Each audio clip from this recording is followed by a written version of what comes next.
Bismillahirrahmanirrahim. Assalamualaikum warahmatullahi wabarakatuh.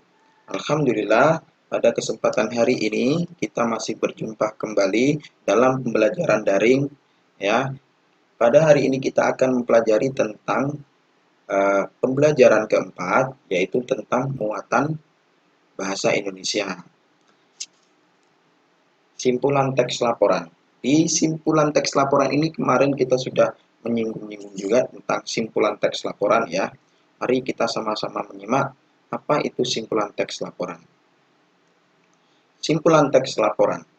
Pada teks laporan ini selain terdapat ide pokok juga terdapat apa? Simpulan ya. Apa itu simpulan Ustadz? Ya, simpulan itu adalah ikhtisar akhir dari suatu teks. Nah, ikhtisar itu apa juga, Ustaz? Nah, ikhtisar itu adalah hasil akhir dari suatu teks. Nah, itu ikhtisar itu adalah hasil akhir dari suatu teks atau pembahasan akhir dari suatu teks. Oke. Berikut langkah-langkah membuat simpulan. Ya, adapun langkah-langkahnya, yang pertama, bacalah teks laporan keseluruhan.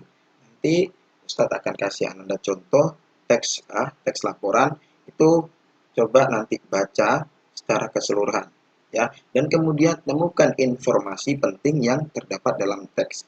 Temukan informasi pentingnya. Informasi-informasi tersebut dapat Anda peroleh dari ide pokok yang sudah ditemukan ya. Tuh.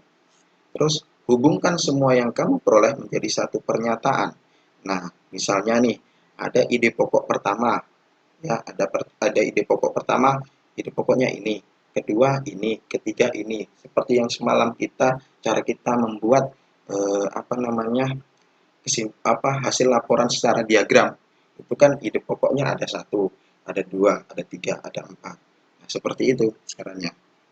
Nah, lalu hubungkan semua yang kamu peroleh menjadi satu pernyataan. Jadi informasi-informasi tadi kita hubungkan menjadi satu dan jadilah sebuah kesimpulan.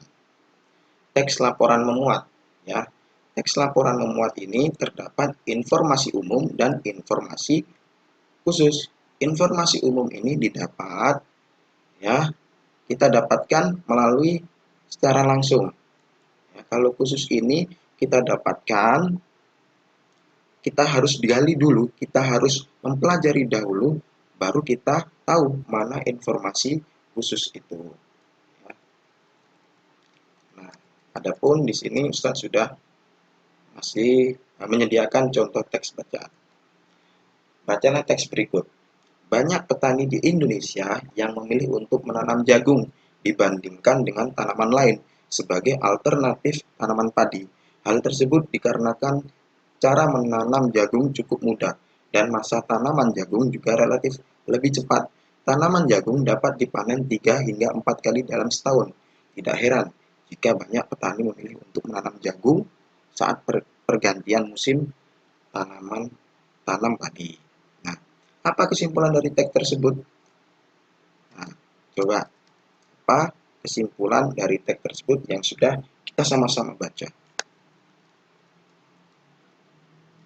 Kesimpulannya adalah tanaman jagung dijadikan sebagai alternatif tanaman padi karena waktu yang diperlukan lebih cepat dan cara untuk menanamnya lebih mudah. Mungkin itu saja yang saya dapat sampaikan. Kalau ada salah kata Ustaz, mohon maaf yang sebesar-besarnya. Ustaz akhiri. Assalamualaikum warahmatullahi wabarakatuh.